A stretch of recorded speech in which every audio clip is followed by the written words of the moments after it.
Esse mundo de integração, ele sempre existiu, né? Sempre foi uma dor das empresas, né? Então, a gente percebeu que esse processo, ele ainda pecava por uma certa celeridade. O Open Finance, na verdade, ele só veio para organizar essa demanda, né? Essa dor que sempre existiu, né? 99% da nossa receita era oriunda de bancos. Menos contratos em muitos bancos, tá? Opa. Chegou à conclusão, peraí, a gente pode inverter esse caminho. Vamos oferecer o serviço para as empresas onde elas se integram aos bancos que elas quiserem. Quando a gente começou a explorar o lado corporate que nós chamamos, né, essa empresa ela também está conectada às outras empresas de um tamanho, um porte menor, o que eu chamo de supply chain financeira. Então, a grande corporação se conecta com uma média que também tem empresas de pequeno porte. O que a gente começou a fazer? Follow the money. Naturalmente, de forma orgânica, o sistema foi se expandindo. Nessa rede, ela foi crescendo. Hoje a gente tem 100 mil empresas integradas e quase 4 milhões de CNPJs dentro dessa operação.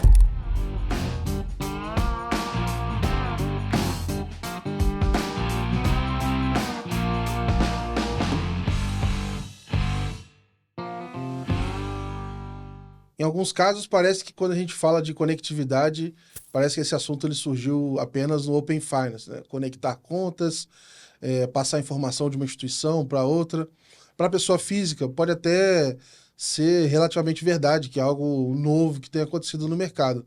Mas, no mundo das PJs, a gente sabe que essa demanda ela é anterior ao Open Finance.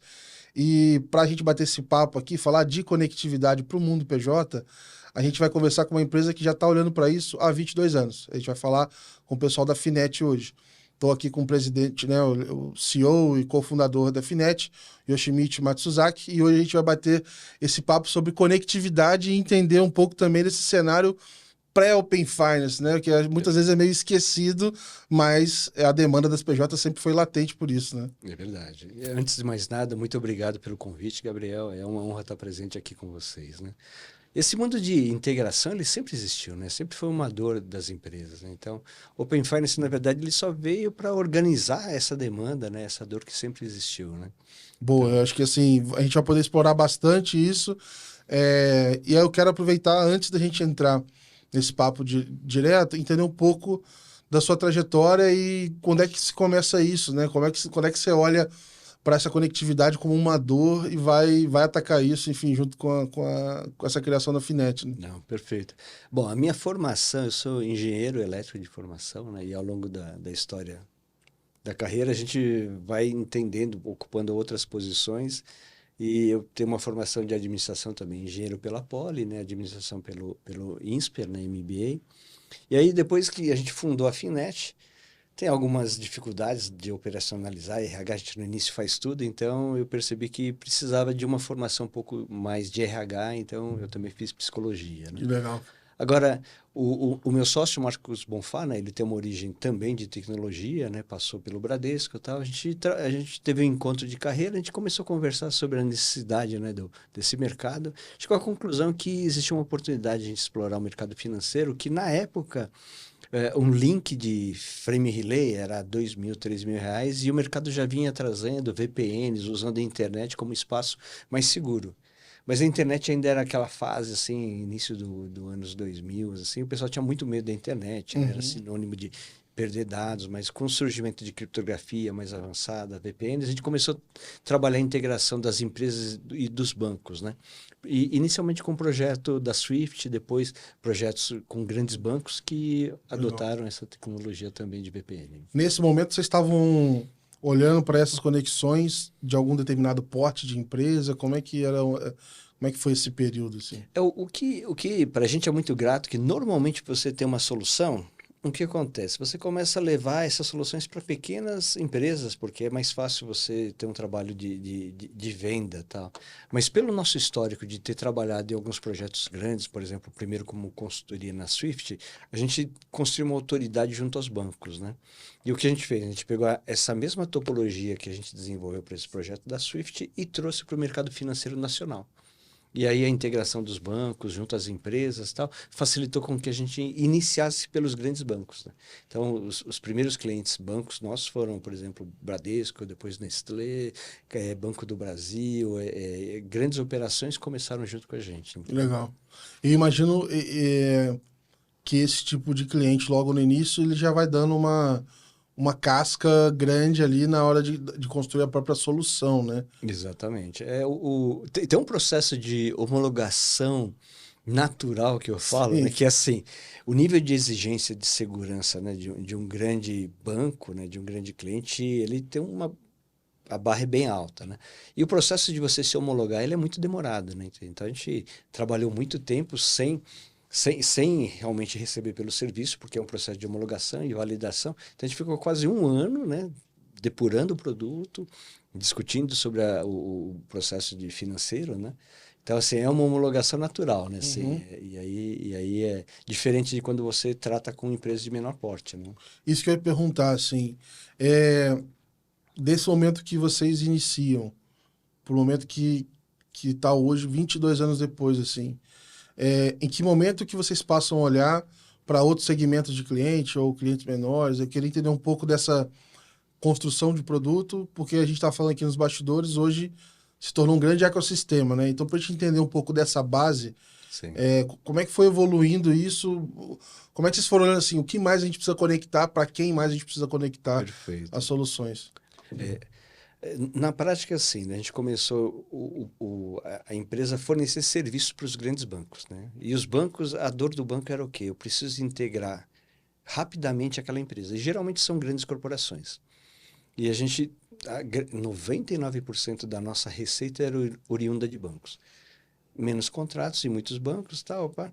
Chegou à conclusão, peraí, esse serviço que a gente está levando para o banco e o banco indiretamente integra as empresas, a gente pode inverter esse caminho. Vamos oferecer o serviço para as empresas onde elas se integram aos bancos que elas quiserem. E, assim, na prática, a gente está falando de grandes empresas que precisavam fazer integrações bancárias ali para.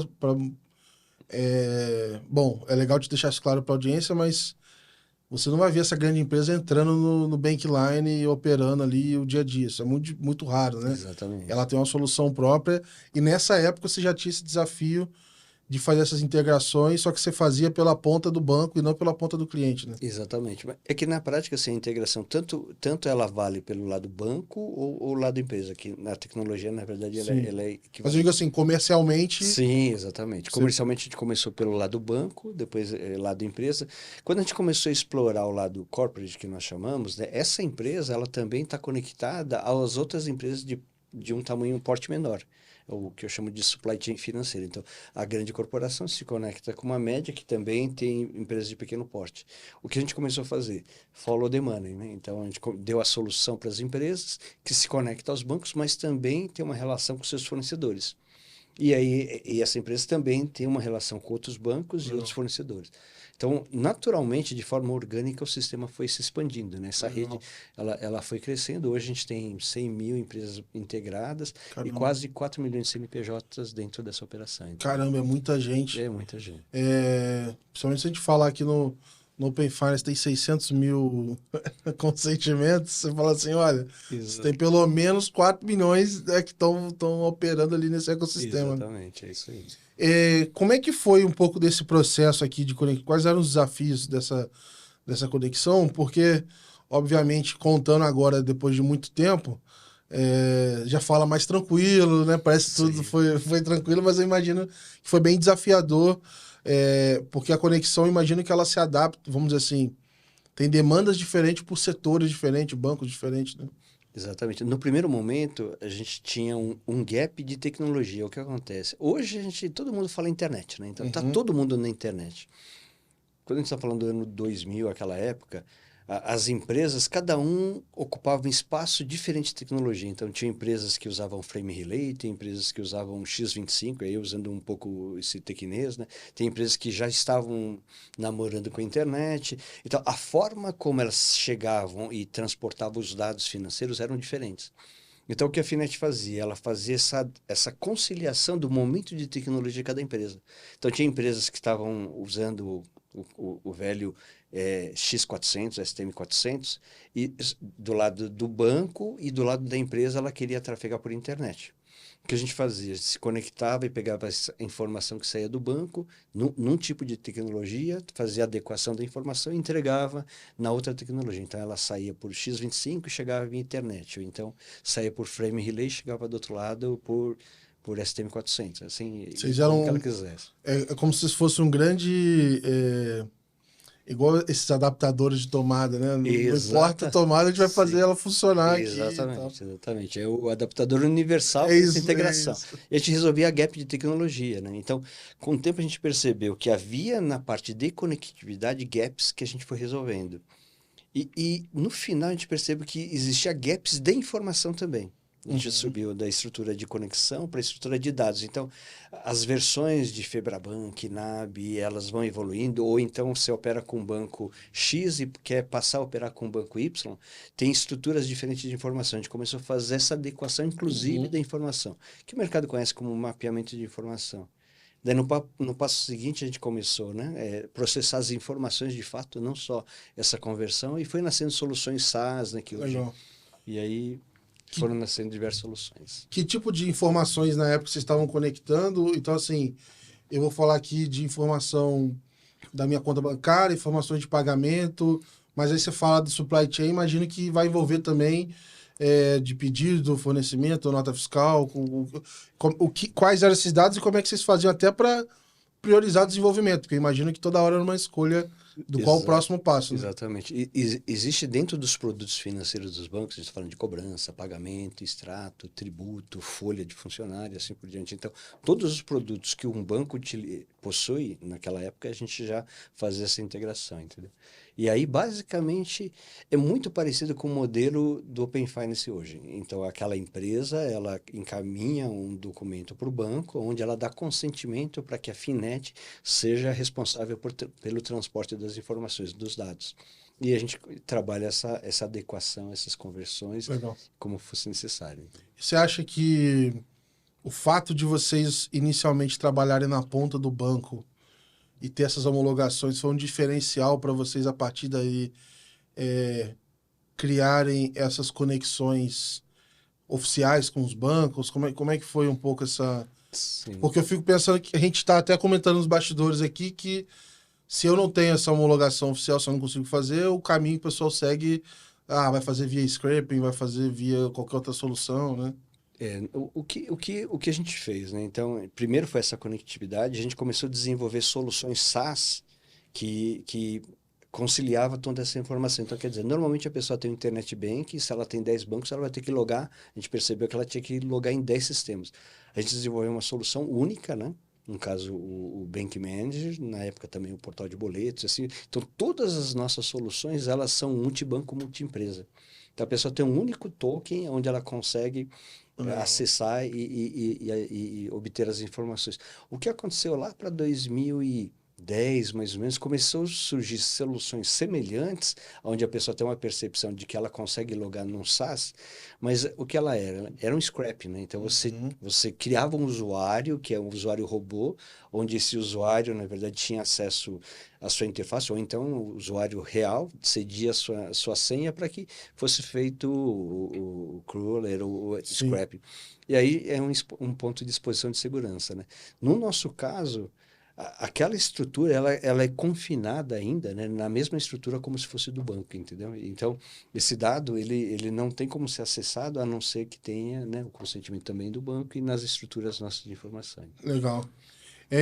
Se puder, antes da gente evoluir, né, nas outras partes do ecossistema, eu queria saber um pouco desse processo, porque, bom, são, né, 4 milhões de CNPJ, é muita gente, Sim. muita empresa. Queria entender um pouco de como que esses grandes players, como é que foi um pouco desses bastidores aqui de ir avançando por essas cadeias, né? Então, assim, olha, eu tenho uma grande empresa aqui que, sei lá, é uma empresa do ramo, sei lá, de petróleo, e aí a partir dela eu consigo ir para a cadeia, e eu fiquei especialista nessa área, depois eu fui para outra, enfim, queria entender um pouquinho desse growth aqui para chegar nesse número todo de CNPJ, né?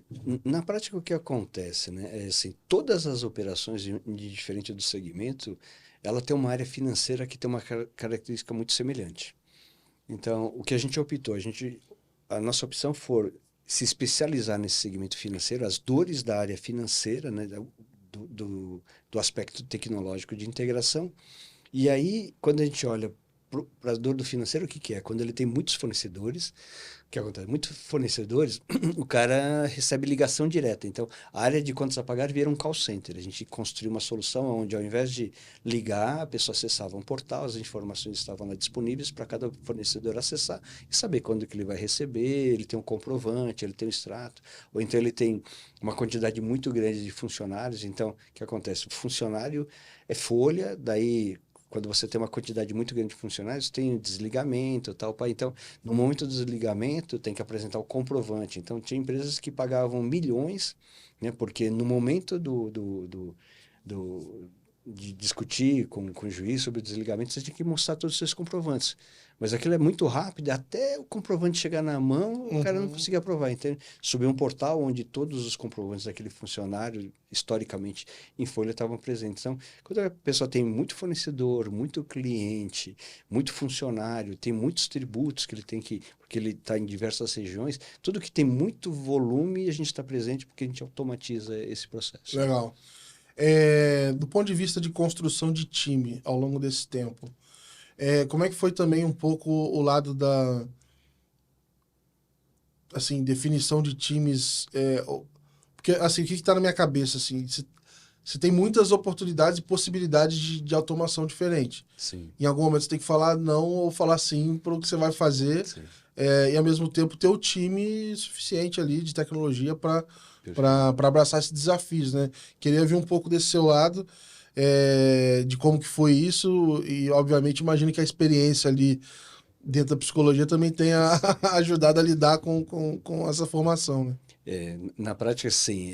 Quando eu converso com o Bonfá, o meu sócio cofundador, a gente olha com relativa inveja, né? Porque hoje o que acontece? Você precisa de um escritório, você tem coworking ali, tem um espaço Uhum. bonito, então você recebe o cliente, a pessoa vê aquilo e, pô, ele se confunde aonde começa o seu escritório e aonde o porte da sua empresa, né? Então, quando a gente começou, era uma sala menor do que o estúdio aqui, que quando o cliente queria visitar a gente falava, não, não dá, fica para a próxima, Vamos porque no você... café, vamos almoçar. Exatamente. Então, e daí quando a gente falava de colocar o servidor no ar, a gente tinha que comprar um servidor novo do zero ali, fazer um financiamento e colocar. Hoje você vai lá, vamos contratar a CPU, não sei o que lá, em cloud e tal. Então, é tudo muito mais acessível, né? Entendeu?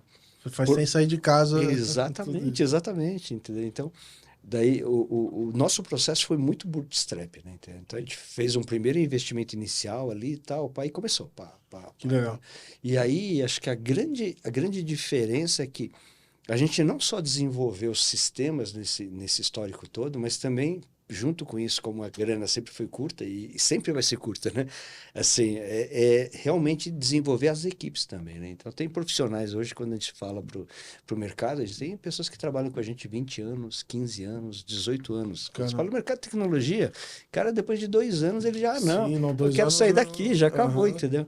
Então, as relações, assim, tem executivos da empresa que são pessoas que são literalmente construíram a empresa junto, né? Legal. Vamos fazer o seguinte, vamos passar para a próxima etapa desse layer, porque eu imagino o seguinte, você tendo essas informações, fazendo automação, eu imagino que vão surgindo várias outras oportunidades. Você já falou de algumas delas ali, trabalhando com o SaaS, etc. Queria entender também em que momento que isso acontece de vocês olharem o seguinte, bom, eu já estou conectando essas empresas, onde é que tem outras oportunidades aqui com essas Perfeito. informações que eu tenho na mão? Literalmente assim, quando a gente começa a integrar as empresas, a gente começa, no primeiro momento a gente percebe, pô, os dados estão chegando, só que tem dores junto ao financeiro que a gente desconhecia, né? O exemplo clássico é o que eu falei, né? Então, milhares de fornecedores ligando para a área de contas a pagar. Então, ele falou, cara, vamos desenvolver uma solução SaaS onde resolve isso. Ou então, por exemplo, a pessoa, na verdade, ela quer integrar um novo banco, ela continua acessando a internet bank lá de diversos bancos, porque aquele dado não chegou. Então, vamos fazer uma plataforma multibanco, né, que a gente chama de Bank Manager, onde todo mundo se pluga nela. Inicialmente, os bancos eram meio contrários a pertencerem a essa plataforma, né? Porque pô, eu tenho meu internet bank, para que eu vou do Bank Manager? Não quero perder o relacionamento, né? Exatamente. Mas, por outro lado, ali é a estrutura muito semelhante do Open Finance, porque no Bank Manager a pessoa escolhe o banco que ela quer operar. Então, hoje, assim, ao Bankman, a gente tem mais de 120 bancos integrados. Entendeu? Caramba. Então, no início, quando a gente tinha poucos bancos, os bancos meio que negavam essa integração, ou pertencer a essa solução, né? Ao longo do tempo, os bancos que nos procuram, eu fui lá em empresa tal, eles falam que usam o Bankman, eu queria Não estar quer me ficar de pegando. fora, né? Exatamente. Que é o efeito de rede, né? É justamente isso, né? Exatamente, exatamente, é isso mesmo. Então a solução, na verdade, que a gente foi desenvolvendo é muito voltada com a dores, né? Uhum. Então, tem um caso que a gente foi lá e começou a verificar, follow the money, né? O dinheiro está aqui, o supply chain, então, você tem uma cadeia de suprimento. Daí, num dado momento, teve uma empresa que virou para a gente, cara, eu estou com uma dificuldade muito grande, eu faço o pagamento, demora 2 horas para o comprovante voltar. Daí a gente fez uma solução, conversamos com o banco, onde ele pagava esse tributo e tal, pá, reduziu esse ciclo em 15 minutos. Quando a gente chegou lá, tal, depois de um tempo, pô, e resolveu. Mas ainda o container não saía, né? Ele falou, mas por que o pagamento 15 minutos não resolvia? Ele falou, não, o problema é que a gente tem que calcular o tributo para emitir a guia para fazer o pagamento. Esse processo demorava mais de meia hora. O container já estava carregado, o banco Nossa. podia confirmar, só que essa automação do cálculo de tributo era muito demorada. A gente começou a desenvolver uma solução dentro de casa, né, chamada GDE, e chegou uma hora que a gente começou a ter que ter conhecimento tributário, etc. E disse, pô, isso aí não é bem a nossa praia. Daí o que a gente fez? A gente adquiriu, né, uma startup que estava começando também com uma solução semelhante. A gente investiu. Daí começou a nascer um ecossistema, não só de soluções internas, mas soluções que a gente estava investindo em algumas startups. Então, daí, como essa, a gente também tem uma solução de empréstimo consignado, né, que chama Guru, né? Daí tem uma de conciliação de cartões, que é conciliador, e essa de tributo é do táxi, entendeu? Legal. Então, são estruturas desse tipo que foram nascendo dentro do Legal. ecossistema. E é legal porque ele já nasce em cima de uma dor que já existe, Exatamente. você tem para onde distribuir e assim você vai completando a sua carta de ofertas. Exatamente. E já nasce com um potencial mercado, né? Então, Sim. assim, depois de um tempo surgiu, né, o smart money, né? Então, quando a gente investia nessas startups, já nascia com um potencial de mercado, com uma competência tecnológica, então que nem essa, a Guru que nasceu mais recentemente. Toda a estrutura da Guru, que é uma empresa de crédito, né? É empréstimo consignado também, ela nasceu do histórico nosso de prover soluções de consignado para os bancos, né? Então, a gente já sabia como funcionava e toda a tecnologia que sabia. Daí a gente, primeiro o MVP foi junto, né? Daí contratou uma equipe comercial lá, externa. Daí nasceu a empresa, quando a coisa começou a rodar, a equipe foi transferida e ela está lá, entendeu? Legal. Então, esse ciclo é muito interessante. E mesmo dentro da Finet, diversas soluções, quando você começa a ver que ela começa a crescer, então você fala, pô, peraí, a gente tem que fazer uma estrutura só de pagamentos, né? Daí nasceu para aportes menores, porque de repente o Bank Manager é um pouco sofisticado. Daí nasceu uma solução chamada Luna, né? Que faz a gestão de pagamentos, assim por diante. Né? Eu ia perguntar disso, assim, entrando no Bank Manager, que eu acho que vai estar mais próximo aqui também de muitos que estão nos ouvindo, essa conexão para a empresa ali ter ali até 120 bancos que ela pode Sim. operar. Eu queria entender o seguinte, em que momento que o Bank Manager começa a ter talvez a cara que tem hoje e que você pudesse me dar mais detalhe dele aqui. Falou assim, olha, o que está disponível, ele consegue consultar, contratar, que produto que tem. Acho que é legal a gente desenhar um pouco do que ele é hoje, mas eu queria saber quando é que ele começa a ter essa carinha, assim, do que é agora, assim. Inicialmente, a gente via a dificuldade das empresas elas pegarem os extratos de todos os bancos, né? Então, o que a gente fez? A partir dali, você recebe o extrato, né, de todos os bancos e consolida ali toda a informação. E esse foi o primeiro movimento. Só que a gente percebeu que, pô, fazer o pagamento, etc., assim por diante, ele também tinha que ir lá no Internet Bank. Então, foi trazendo todos os produtos. Então, basicamente, o Bank Manager, o que ele é?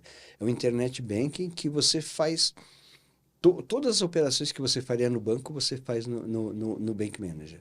E aí, o que é legal, numa mesma interface, se o seu melhor banco de tributo é o banco X, você também tem a interface ali do banco X para usar tributos.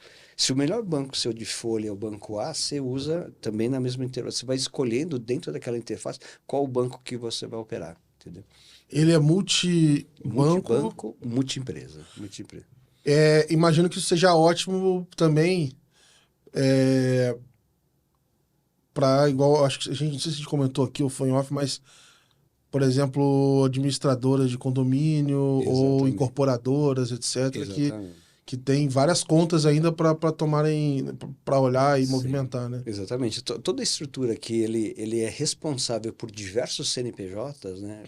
Quando ele usa uma solução tradicional de banco, cara, o cara fica louco, porque para cada CNPJ é uma conta que você tem que ir lá logar com tokens diferentes, assim por diante.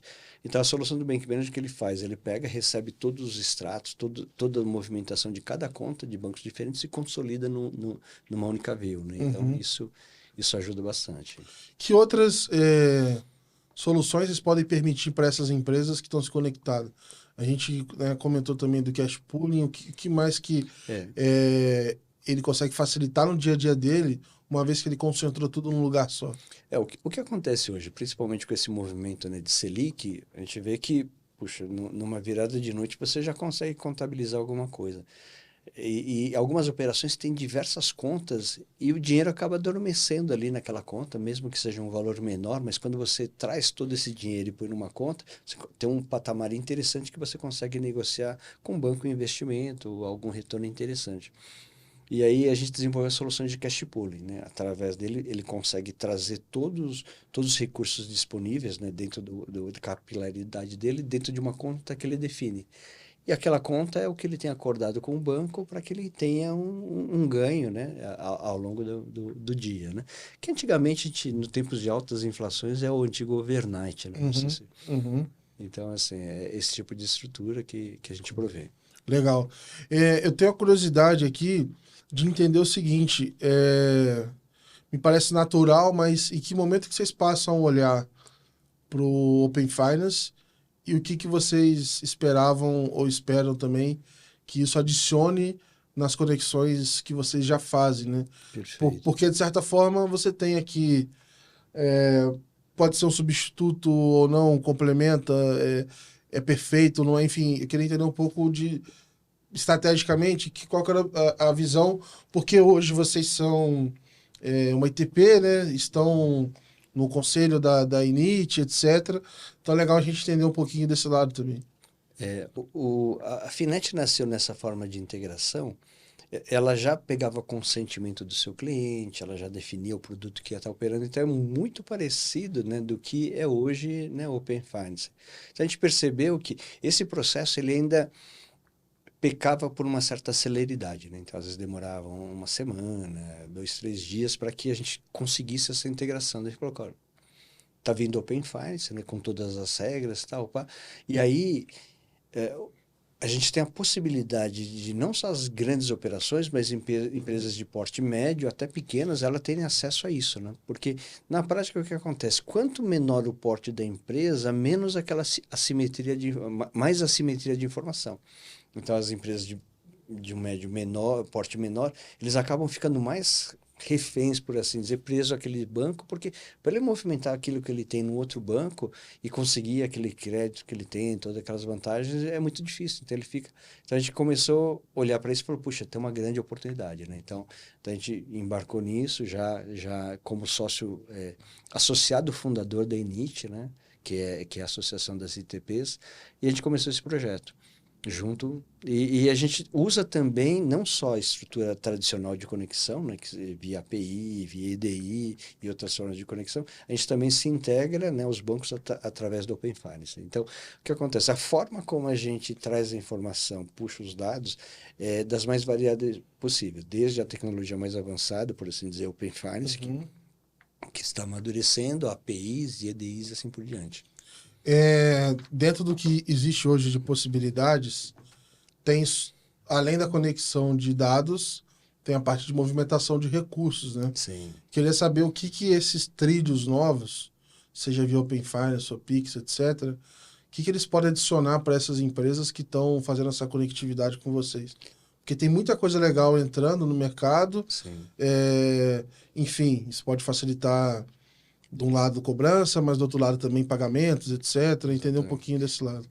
O que a gente fez com bastante frequência, assim, né? Toda vez que surge uma nova proposta de produto ou serviço, o Pix é um exemplo disso, as empresas muitas vezes não estão preparadas, né? Porque, puxa, lançou o Pix agora, né? Ou então teve a mudança da cobrança, que passou a ser cobrança registrada, e aí a adequação que ele tem que fazer no RP, tem que chamar uma consultoria, tem que assim, ter um esforço muito grande e um tempo longo para que ele tenha aquilo pronto, né? Então, a Finet ela entra como um elemento de mediação que ela já leva essa possibilidade quase que imediatamente, né? Conforme o mercado já demanda. Por exemplo, né? A gente, logo que nasceu o Pix, a gente falou, puxa, o pessoal que está recebendo por boleto, eles também têm uma oportunidade de receber por Pix.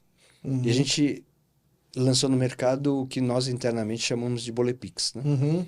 Ou seja, já Eu acho veio, até que é um nome que pegou assim no mercado. pegou Assim. exatamente, tanto que a gente ficou, é aquele negócio, né? Registro de patentes é uma coisa demorada, mas a gente foi lá, correu atrás, e a gente foi já, a pessoa gerava o boleto, a gente pegava as mesmas informações, processava e deixava o Pix à O disposição. QR Então, a Code pessoa, junto ali. ele que decide. E aí, conforme o pagamento era efetuado, aquele Pix pago, a gente processava e informava como se o boleto tivesse pago, mas na verdade ele pagou por Pix. Então, toda essa transição, até as empresas se adequarem, até os bancos produzirem o boleto híbrido, né, que nós chamamos também, demorou um tempo, né? Então, Legal. antes mesmo que os bancos estivessem preparados, Você as já empresas, a conseguiu. gente já lançou isso para o mercado. E é legal, então, porque, de certa forma, vocês antecipam muito esse go-to-market, vamos dizer, dessas empresas, Exatamente.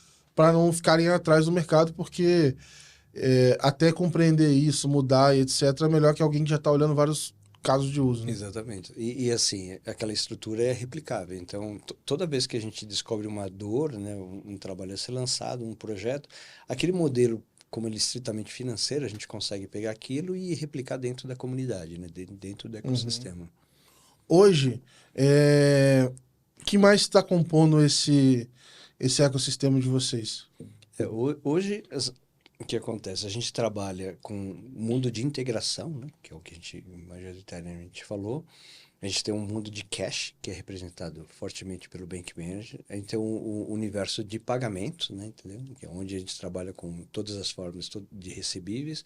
E tem um pilar de crédito. O que a gente percebeu? Dentro do supply chain financeiro, você tem lá o grande âncora, que tem seus fornecedores, e a gente começou a desenvolver uma solução que colocava o comprovante, a informação de quando aquele fornecedor ia receber. Quando a gente começou a olhar, existiam dores do fornecedor, pô, algumas cadeias o cara recebe depois de 90, 60, 90, Sim. 120 dias. Aí surgiu uma grande oportunidade de antecipação de recebíveis. Puxa, risco sacado é a Sim. estrutura mais segura de antecipação. Daí a gente virou para o mercado, para os nossos bancos parceiros, e falou, cara, aqui tem uma oportunidade, a gente vai fazer uma solução, um marketplace de antecipação de recebíveis, e começou a convidar, né, os bancos para participar. E aí, Legal. assim, hoje a gente tem uma plataforma, o painel fornecedor que faz essa antecipação, inclusive, já movimentou ano passado, já cruzando 20 bilhões, cara. Caramba, cara, Assim, muita grana. é que os âncoras são muito potentes e aí essa Sim, cadeia de a supply cadeia chain vai é muito toda. grande. E é uma oportunidade muito legal, porque você consegue, no final, é melhor para quem está na cadeia, porque ele paga menos juros em cima daquele, né, um desconto menor, Sim, porque o risco está sendo visto ali, ele é mais controlado. exato. Esse cara deve aumentar o spending dele, né? Deve consumir mais, ele deve, enfim, o negócio dele acaba Exatamente. consumindo mais. E é bom para todo mundo, né? Sim. É um negócio legal para caramba, assim. Não, isso aí é muito bom, porque o risco é baixo, daí a gente começa a trazer os bancos, né? E os bancos começam a oferecer o crédito num custo menor para o fornecedor. Então, é uma relação que todo mundo ganha, né? Porque os bancos, aquele que estava sozinho, né? Cobrando juros, ele não fica muito feliz, né? É.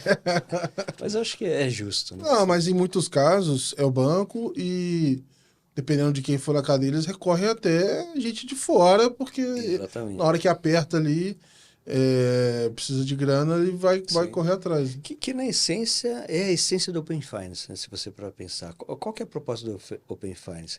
É levar uma oferta, né, de serviços financeiros que são mais interessantes para as empresas, entendeu? E aquele banco que está ali sozinho, ele compartilha aquela informação e todo mundo tendo acesso e fala, não, eu compro esse risco num custo menor, entendeu? Então, Uhum. na essência, a proposta do Open Finance parece tecnológica, mas ela é muito mais esse equilíbrio e a melhora da oferta de serviços financeiros, né? No final, a agenda do Banco Central é muito clara, né? Queremos aumentar a competição para que Exatamente. existam melhores produtos e serviços para a população, né? Exatamente, é bem isso mesmo. Eu queria entender ainda nesse tópico do Open Finance, é, o que que muda, ou assim, vocês já estão, né, enfim, ó, já estão consumindo, porque essa é um pouco a minha dúvida na questão do, por exemplo, escopo de dados. Sim. Em que momento vale a pena usar o Open Finance ou as conexões que você já tem, ou em que momento que isso pode passar a valer mais a pena, entender um pouco Sim. desse cenário, assim. Eu acredito que a gente tem já alguns bancos, né? Eu acho que para a gente ser justo, alguns bancos são muito fair, né? Então a estrutura está bonita, a disponibilidade dos dados, assim, flui com muita elegância e muita qualidade. Alguns bancos, eu não sei se é por prioridade de roadmap de desenvolvimento, mas a estrutura muitas vezes vem muito falha, né? Então demora, o atendimento, assim, às vezes pode-se dizer que até uma certa resistência da liberação dessa informação, né?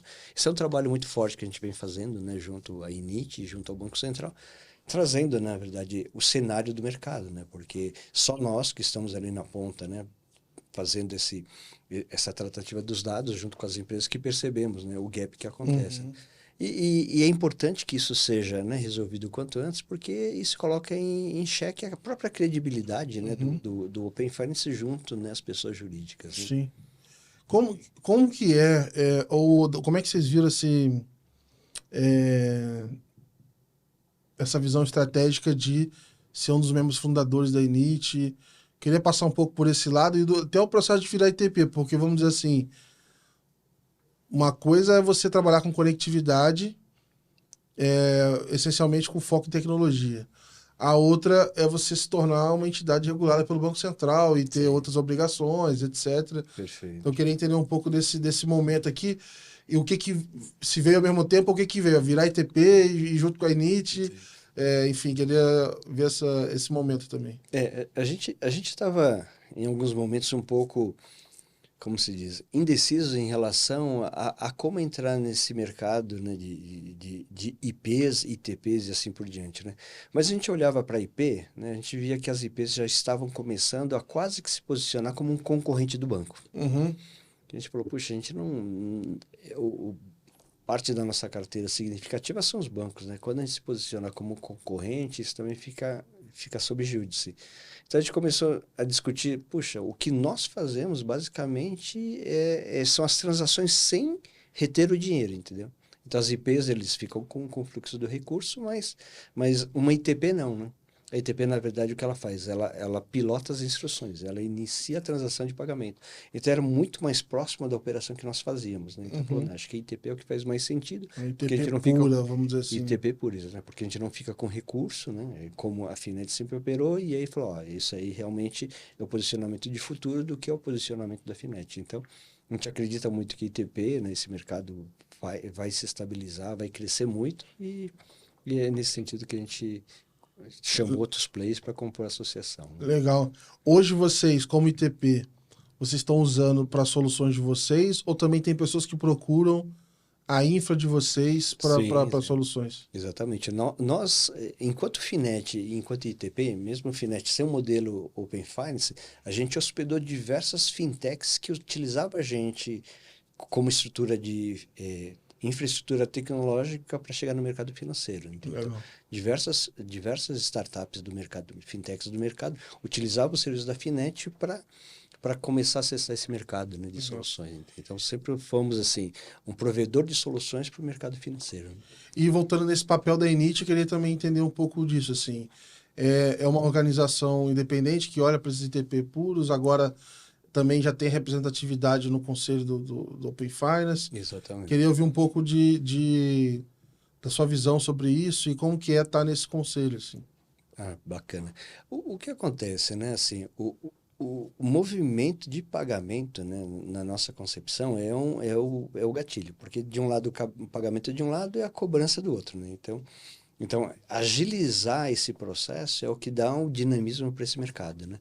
Lógico que, né, são diversas variáveis ainda a serem amadurecidas, então diversos grupos de trabalho, como que é feito o consentimento. Há um nível de complexidade, por exemplo, quando você fala da diferença entre a pessoa física e a pessoa jurídica, né? Então, uma pessoa jurídica com frequência ele tem mais de um sócio, conforme a estrutura vai crescendo, tem mais assinaturas envolvidas. Então, a complexidade disso é como dar solução, né, para o processo de iniciação de pagamento de consentimento para uma estrutura que não é só uma pessoa. Passa a ser diversos decisores para que essa assinatura, esse consentimento seja obtido. Então, esse é o grande desafio que a gente está passando hoje. E é uma experiência que nós já temos, né? Então, a gente está junto ao Banco Central, né? Junto aos grupos de trabalho, a gente já está levando algumas propostas para viabilizar isso de forma mais ágil possível. Vocês conseguem agregar mostrando caminhos que você já tem feito, né? Exatamente. Essa grande contribuição da Finet para a Init, né? E esse diálogo com o Bacen é pegar nosso histórico de como a gente veio trabalhando, porque o que muitas vezes a gente confunde é o problema não está na tecnologia, está nos processos, né? E no processo cultural que vem historicamente sendo construído, né? Então, a gente levando como as empresas operam e como a gente poderia aí construir a tecnologia para que isso possa fluir com mais agilidade, né? Hoje você entende que o maior gargalo para PJ talvez seja essa múltipla alçada? Eu acho que esse é um dos pontos de dificuldade, e eu acho que anterior a isso a gente ainda tem alguns bancos que ainda não estão realmente com a estrutura de informação bem fidedignas, né? Mas isso eu acho que ao longo do tempo a gente resolve. Legal. Eu achei legal que o Banco Central ele passou a dar essa prioridade, né? Verbalizou isso, né, para o mundo de PJ, e teve algumas ações como, olha, a partir de agora não pode criar um poder extra para Open Finance, já tem que estar dentro dos poderes que já existem ali, e tem feito essas mudanças. Olha, vamos olhar mais qualidade de dados, etc. Você acha que quais outros pontos assim podem ser feitos para então assim, já está entrando a parte de monitoria, e aí beleza, estamos cobrando mais ou menos, enfim, tem esse é o cenário, o tempo de resposta talvez devia ser mais rápido, etc. Sim. Mas se tem assim algum caso dentro do próprio Open Finance que a gente pode usar como referência, assim, olha, melhoramos muito essa frente, talvez faça sentido aplicar isso para as outras. Eu não sei se tem algum exemplo em PJ, porque a gente aumentou o número de consentimentos, não ainda é tímido perto do tamanho do mar de PJs, né? Sim. O que a gente tem de cases mais bacanas, assim, a parte de extrato, ela tá funcionando bacana, né? Então, assim, num tempo muito ágil, né? Assim, as informações chegam, né, para a pessoa jurídica, numa dinâmica que antes era quase que impossível, né? Então, e as informações já estão bem melhor estruturadas, entende? Então, esse é um grande ganho. O ponto, assim, que eu acho que quando tiver bem maduro isso, a gente consegue ser um provedor, né? Assim, as pessoas jurídicas, as empresas vão começar a utilizar o nosso backbone de acesso de uma forma mais intensa, né? Porque o modelo que a gente está construindo ao longo do tempo é o seguinte: uma coisa é prover soluções financeiras para a área financeira. Só que o movimento que está acontecendo no mundo, todas as empresas elas querem monetizar qualquer oportunidade de operação que ela tem. Então, por exemplo, quando a gente fez o risco sacado junto à área financeira, o que acontece? A área financeira ela deixou de ser uma área de custo, ela começa também a criar oportunidades de melhorar a performance financeira da própria empresa. Não é simplesmente administrativo. Então, você traz um olhar do tipo, que oportunidade eu tenho de colocar dispositivos financeiros no meu processo de vendas, no meu processo de marketing, no processo de estoque, onde eu monetizo minha operação, entendeu? E aí, para monetizar, você tem que plugar em diversos pontos um processo financeiro, que já conversa diretamente com a área financeira. Então, e aí processos de ITP vão ser muito importantes nesse sentido, né?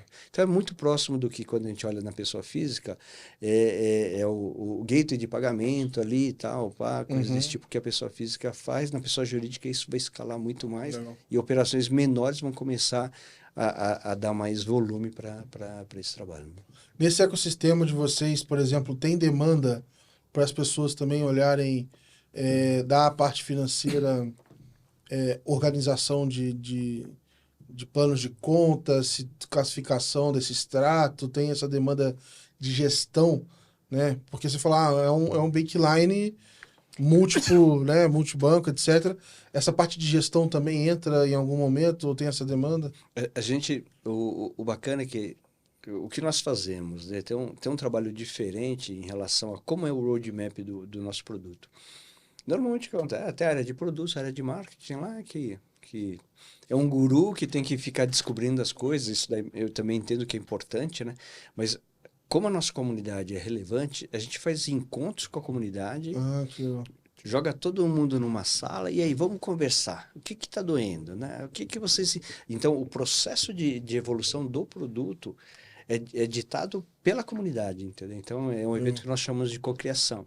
Então, esse é um ponto que foi já levantado, a gente tem no roadmap, isso vai nascer fortemente. Entendeu? Então, Legal. o que tem hoje, na verdade, é uma conciliação, uma consolidação, mas ele está sendo moldado para atender diretamente a demanda, né, dessa nossa comunidade. Então, diversas soluções que a Finet tem, diversas features, na verdade, nasceram a partir Deles. desse encontro. Que realmente é o melhor formato Melhor de se caminho. fazer, porque são tantos segmentos diferentes, Sim, exatamente. portes, que se você também tentar adivinhar o que eles precisam, a chance de você Cara, errar é muito alta, né? exatamente. E você pôs, o cara falou, não, eu preciso. Cara, você tem a certeza de que o cara vai brigar para aquilo acontecer.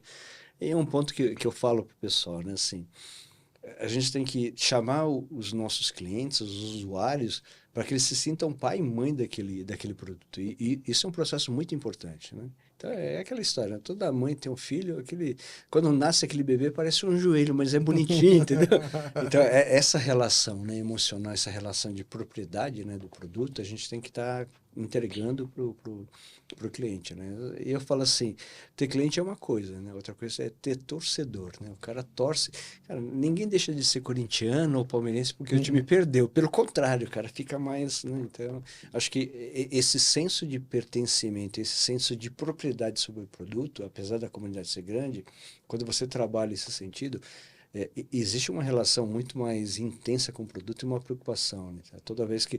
Então, não somos só nós da Finet preocupados com a evolução do produto, mas toda vez que nasce uma feature no mercado, tem um concorrente que fez aquilo, a gente tem uma comunidade falando, meu, fulano fez isso, vocês não vão fazer, pô, Uhum. isso aqui tá ruim porque o outro tá melhor, ó, pô, parabéns, isso tá show de bola, entendeu? Eu diria, sem conhecer, Uhum.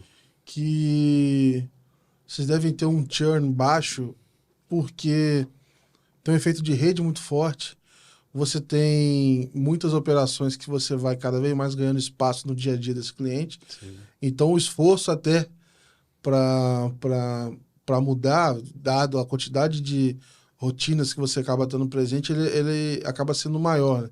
Sim. Então, naturalmente, ele vai querer que você evolua, vai querer te pedir coisa, cobrar, porque ele Exatamente. não quer ficar trocando, né? Ele quer Sim, que funcione, ele não quer que fique não, trocando, sim, né? exatamente. Ninguém quer que um casamento acabe, entendeu? Então, o Exatamente. cara quer, meu, quanto mais melhorar a solução, melhor para nós, né? Entendeu? Isso. Legal. O que mais você pode contar pra gente sobre o roadmap aí também? O que, que vocês imaginam? Até pensando, beleza, próximas etapas de Open Finance ou dentro do que vocês estão olhando. Porque, por exemplo, Pix inteligente, eu não sei o quanto, por exemplo, eles podem melhorar o cash pooling que vocês estão olhando. Tô dando um Sim, exemplo sim. aqui. Daqui a pouco entra Pix parcelado, Sim. outras opções, enfim, vão abrindo uma série de oportunidades aí. Perfeito. Não, o que a gente está trabalhando muito forte é realmente toda a automação do processo financeiro. Então, hoje, tipo, o Pix automático é uma condição sine qua non de todas as soluções, né? Então é construir oportunidades para que a área financeira sempre gere negócios. Então, já desenvolvendo soluções para que a gente veja a oportunidade, por exemplo, de geração de crédito a partir da empresa. Então, a empresa vê no seu fornecedor, no seu cliente, aonde ele pode estar oferecendo algum tipo de serviço financeiro ou crédito. Então, alguns clientes nossos que usam, né, o tradicional débito automático, como que a gente vai fazer essa migração do débito automático para o Pix automático? Então, esses projetos a gente já está discutindo e as nossas soluções já vão estar provendo isso automaticamente. Entendeu? Legal. E é bacana que vocês, como ITP, você pode ir para uma camada a mais, não só da informação e de fato, não só da automação, mas de executar ali como ITP essa Perfeito. operação para eles, né? E quando a gente olha para a pirâmide do conhecimento, né, então a gente inicialmente começou com dados, né, depois informação, conhecimento, inteligência E inteligência é o que a gente está falando hoje, né? É o buzzword, né? De AI e tal. Mas, de fato, a gente vem caminhando por cada layer, né? Para que a gente consiga estar trabalhando uma Uhum. solução realmente inteligente junto aos clientes. Hoje, como é que você olha para AI? Onde é que isso entra no negócio de vocês? Como é que vocês têm visto para esse tema? Porque, de um lado, eu acho que deve dar um FOMO, porque você vê tudo acontecendo, você fala, cara, eu tenho que fazer, não tenho, para onde que eu olho, onde é que isso pode agregar valor no meu negócio, sabe? Na prática, ele vai agregar valor, né? Inevitavelmente. A AI, na verdade, ele é uma super automação, mais do que isso até, porque realmente vai agregando conhecimento. O ponto é que, num primeiro estágio, a gente consegue ver que aquele volume de informação que a empresa tem, e nós temos, né, por consentimento no ecossistema, a gente gera oportunidades de apoio a algumas decisões, né? Então a pessoa vê o tempo que por exemplo, cash pooling que a gente comentou, né? A gente consegue, pela milhares de contas que uma empresa tem, ele não precisa acessar todos, ele consegue, na verdade, fazer uma análise e ver que, puxa, essa movimentação seria melhor se estivesse no banco B do que no banco A. Então ele auxilia um processo bastante interessante, né? Então, melhorar a performance do financeiro na base histórica, né, daquela empresa, né, segundo as regras de operação dela, é o que a gente vai estar trabalhando muito forte. E só para eu entender, você falou que tem o Bank Manager, que ele vai atender ali os tamanhos de empresa, mas se a empresa for menor, tinha as opções de pagamento, por exemplo, né? Eu queria É, entender só essa questão de tamanho, assim, para eu ter uma sim, ideia ou de complexidade de operação sim. para entender aonde que encaixam essas soluções para É. eles. O que a gente percebeu é que o Bank Manager, na verdade, ele atende bem a empresas de grande e médio porte, né? Quando a gente começa a ter um layer um pouco menor, essa complexidade, ela aquele cockpit, assim, o painel, na Uhum, verdade, daquele Boeing, na verdade, já não era tão interessante. Era melhor ter um painel de helicóptero, sabe? Que é uma uhum, coisa bem mais simples. E aí nasceu o Luna, onde o volume de pagamento é muito grande, mas é muito mais focado naquela operação dele de uhum. pagamentos e recebimento somente. Entende? Então, daí nasce a BU de pagamentos, o volume de boletos que ele processa de pagamentos e Pix é uma coisa impressionante. Hoje ele consegue fazer toda a parte de pagamento e recebimento O que acontece? Geralmente, quando a gente vai para o mercado e fala sobre soluções de pagamento, elas estão muito pivotadas num único banco. Né? Uhum, E aí vai um diferencial da Finet. A gente consegue plugar naquela solução de pagamento qualquer banco que ele optar. E não só isso, a gente consegue, dado que ele tem imagina só, né? Ele movimenta 100 mil pagamentos ali, né? Ou 10 mil pagamentos que seja. E ele tem uma tarifa acordada com o banco de R$ 5. Se ele der um ganho de R$ 1 nesse movimento, para aquela operação é um ganho significativo. Então a gente consegue trazer um pouco de poder, né, de negociação para o lado da empresa, indiferente do porte dela. E normalmente o que acontece? A pessoa está operando com o banco A, e o que ela pensa? Puxa vida, para eu mudar para o banco B, nossa, que uhum, dor de cabeça. Então a solução já possibilita que ele saia aqueles tantos mil Pix, tantos mil boletos que ele já opera, que ele automaticamente ele passa a operar no banco X, né, legal. que ele fez uma negociação. Então, essa possibilidade, né, e flexibilidade dele migrar de um banco para o outro, segundo os acordos que ele tem, ou segundo a diferença que aquele banco cria, é o que dá muita liberdade Legal. para estruturas menores, né? Legal. Pro médio porte de operações e pequeno porte de operações. É bom porque ele tendo essa opção, ele pode negociar mais fácil essas condições, né? Exatamente, exatamente. E geralmente essa força de negociação ela estava muito mais associada com as grandes operações. E a grande operação, ela falou, eu negociei, mas ela tinha uma dor de cabeça tecnológica. Pô, Uhum, eu tinha que mexer no ERP, tinha que chamar o consultor e tal. Então, quando você tira essa dor de cabeça tecnológica, você dá fluidez e agilidade para aquele poder de negociação. Agora, o que acontece? Quando você vai para uma PME, ela não tem tanta força de negociação, mas ela tem a dificuldade tecnológica. Imagina, você vai levar para uma PME e falar, tá aqui, um small business, não, tá a sua API. Cara, o que é isso, entendeu? uhum, Então, daí você dá uma solução onde aquelas APIs que os bancos, o mercado está disponibilizando, ele fica à mercê daquela uhum. empresa, entendeu? A gente está caminhando aqui pro final do nosso papo e eu queria perguntar na visão de mercado, o que você vê, como é que você vê o mercado daqui a alguns anos, pensando que, bom, eu particularmente estou muito animado com portabilidade de crédito, com o que vem aí pelo Pix parcelado. O Sim. que você imagina que deve mudar por conta dessas novas iniciativas?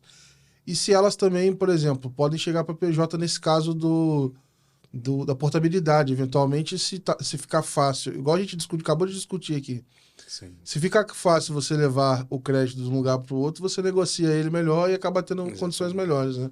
Eu acho que assim, a gente está caminhando. O Banco Central vem fazendo um trabalho excelente assim já há muitos anos, né, assim.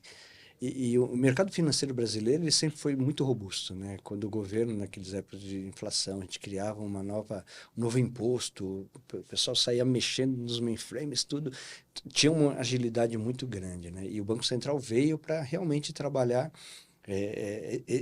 como se diz, né? O crescimento, né? A evolução desse mercado.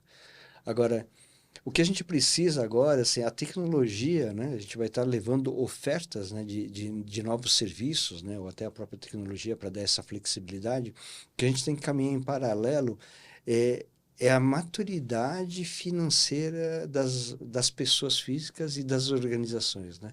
Quando você começa a descer para um PME tradicional, os vícios da pessoa física, eles são levados também Sim. para a pessoa jurídica, entendeu? Então, primeira coisa, né? Você percebe que a pessoa mistura a conta da pessoa física com a pessoa jurídica. Ela desconhece aspectos, né? De como calcular se aquilo está sendo um juros melhor ou não. Então, esse tipo de coisa a gente tem que também trabalhar a educação financeira, né? Desse mercado, né? Que nas grandes operações é muito sofisticado, entendeu? Então, isso que a gente tem que começar a levar, né? Faz parte de um rever a educação do empreendedor no Brasil, né? Eu acho que a gente vai ter condição de, inclusive, eu fico pensando, por exemplo, como um Pix inteligente, etc., das instituições no geral terem opções ou sugerir gatilhos que melhore a vida financeira das pessoas, porque é uma educação, porque existem várias formas de se aprender, né? Sim. E uma delas é com a prática. Então aquilo ali é uma forma de aprender na prática, de, olha, já estou te sugerindo poupar dessa maneira, eu já estou te sugerindo Exatamente. arredondar aqui, salvar essa diferença, etc.